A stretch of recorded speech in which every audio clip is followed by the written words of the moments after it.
Hello friends, Mahanadi என்ற எபிசோடில் என்ன நடக்கலாம் அப்படிங்கிறத பற்றி பார்க்கலாம். இன்றைக்கான எபிசோட் இன்ட்ரெஸ்டிங்கான ஃபன் கலாட்டா எபிசோட் அப்படின்னே சொல்லலாம். விஜய் வெயிட் பண்ணிகிட்டு இருக்காரு. காவேரி மார்க்கெட்டுக்கு போய் காயெல்லாம் வாங்கிட்டு வந்துட்டு இருக்காங்க. இப்போ காவேரி கிட்ட விஜய் பேச ஆரம்பிக்கிறாங்க. இப்படி பேசிக்கிட்டு இருக்கும்போது பார்த்தோம்னா காவேரி விஜய் வெறுப்பேற்றணுங்கிறதுக்காக ஏற்கனவே நம்ம ப்ரொமோவில் பார்த்த மாதிரி நான் கூட எங்கள் வீட்டில் எனக்கு மாப்பிள்ளை பார்க்க சொல்லியிருக்கேன் அப்படிங்கிற மாதிரி சொல்லும்போது இப்போ விஜய் மறுபடியும் காவேரி நல்லா கிண்டல் பண்ணி கலாய்க்கிறாங்க. அதுக்கப்புறம் வீட்டுக்கு போனேன், தாத்தாவை பார்த்துட்டு வந்தேன் அப்படிங்கிற அந்த விஷயம்லாம் பேசிக்கிட்டு இருக்காங்க.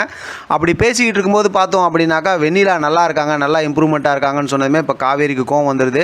இருந்தாலும் விஜய் அதுக்கப்புறம் அப்படி இப்படின்னு சொல்லி ஒரு மாதிரி சமாளிக்கிறாரு. அதுக்கு இப்போ நல்லா ஃபன்கலாட்டாவாக பேசிட்டு வந்துட்டு இருக்காரு. இப்போ ஹவுஸ் ஓனர் வர்றதை பார்த்துடுறாங்க. உடனே நான் வர்றதுங்கிறது அவங்க பார்த்தாங்கன்னா கோவப்படுவாங்க, அதனால் நீங்கள் இந்த தள்ளி போங்கன்னு சொல்லிட்டு காவேரி போயிடுறாங்க.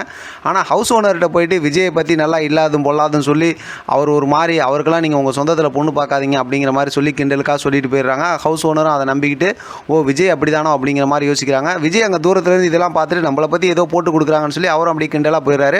ஒரு மாதிரி ஃபன் கலாட்டாவாக இருந்துச்சுன்னு வச்சிங்களேன். உடனே இங்கே வீட்டில் பார்த்தோம் அப்படின்னா காவேரியும் கங்காவும் மாமிக்கிட்ட இப்போ நர்மதாவுக்கு ஃபங்க்ஷன் செய்யணும்ல, அதுக்காண்டி வீட்டில் அந்த ஏற்பாடெல்லாம் பண்ணுறதுக்காக பர்மிஷன் வாங்குறாங்க. அங்கேயும் பார்த்தோம் அப்படின்னா காவேரி நல்லா மாமியை பிடிச்சி கலாச்சி ஒரு ஃபன் கலாட்டா செய்கிறாங்க. பார்க்குறதுக்கு இன்ட்ரெஸ்டிங்காக தான் இருக்குது. அடுத்து பார்த்தோம்னா எல்லாம் க்ளீன் பண்ணிகிட்டு இருக்காங்க. இப்போ காவேரியும் கங்காவும் பழசெல்லாம் நினச்சி பார்க்குறாங்க. அதெல்லாம் நினச்சி பார்த்து ரொம்ப ஃபீலிங்கோடு அப்படியே பேசிகிட்டு இருக்காங்க. அடுத்து குமரன்ட்ட கங்கா பேசிக்கிட்டு இருக்காங்க.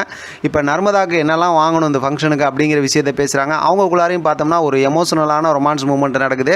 அப்படியே ரொம்ப எமோஷனலாக பேசுகிற குமரன் அது வாங்கிட்டு வரேன் இது வாங்கிட்டு வரேன்னு அப்புறம் கங்கா அந்த லிஸ்ட்டெல்லாம் அமுச்சு விட்றாங்க. குமரன் அதெல்லாம் வாங்கிக்கிறாரு. இப்போ விஜய் தாத்தா கிட்ட ஃபோன் பண்ணி இப்போ காவேரி கிட்ட பேசின இந்த விஷயத்தெல்லாம் சொல்கிறாரு. தாத்தா ரொம்ப சந்தோஷப்படுறாங்க. இப்போ நான் சும்மா தான் சொன்னேன் அப்படிங்கிற விஷயத்த சொல்லி சமாளிக்கிறாங்க. ஏற்கனவே மாமிகிட்ட அவங்ககிட்ட மாமாகிட்ட பேசும்போது எனக்கு பொண்ணு பாருங்கன்னு சொன்னார்ல, அந்த விஷயத்துக்கு நான் போய் சமாதானப்படுத்தினேன்னு சொல்கிறாங்க. அதை கேட்டு தாத்தா சந்தோஷப்படுறாரு.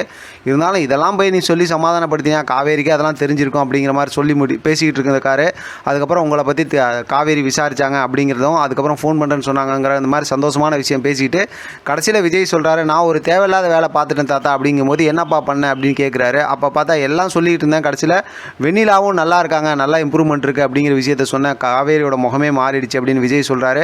அதுக்கு தாத்தா இருந்துக்கிட்டு வெண்ணிலாவை பற்றி பேசினா தான் காவேரிக்கு கோவம் வருதில்ல, எதுக்கு தேவையில்லாத இந்த மாதிரி வேலைலாம் பார்த்துட்டு இருக்குன்னு சொல்லி தாத்தா மறுபடியும் விஜய்க்கு அட்வைஸ் பண்ணி ஃபோனை வச்சிடறாரு. விஜய் அப்படியே ஃபீல் பண்ணுறாரு. அந்த மாதிரி இன்றைக்கான எபிசோடும் முடிச்சிருக்காங்க. இன்றைக்கான எபிசோடில் பெருசாக எதுவும் ஸ்டோரி மூவ் பண்ணலனாலும் ஏற்கனவே நம்ம சொன்ன மாதிரி தான் இந்த வாரம் வீக்கெண்ட் எபிசோட், அதாவது ஃப்ரைடே எபிசோட் வரைக்கும் இதை வச்சு அப்படியே ஓட்டிடுவாங்க. பார்க்கலாம், இதுக்கிடையில் ஏதாவது ப்ரோமோ வந்துச்சுன்னா அதை வச்சு நம்ம தெளிவாக ரிவ்யூ பார்க்கலாம். இதை பற்றின உங்களோட கருத்து கமெண்ட் பாக்ஸில் தெரியப்படுத்துங்க. தொடர்ந்து ஆதரவு கொடுங்க. தேங்க்யூ ஃபார் வாட்சிங்.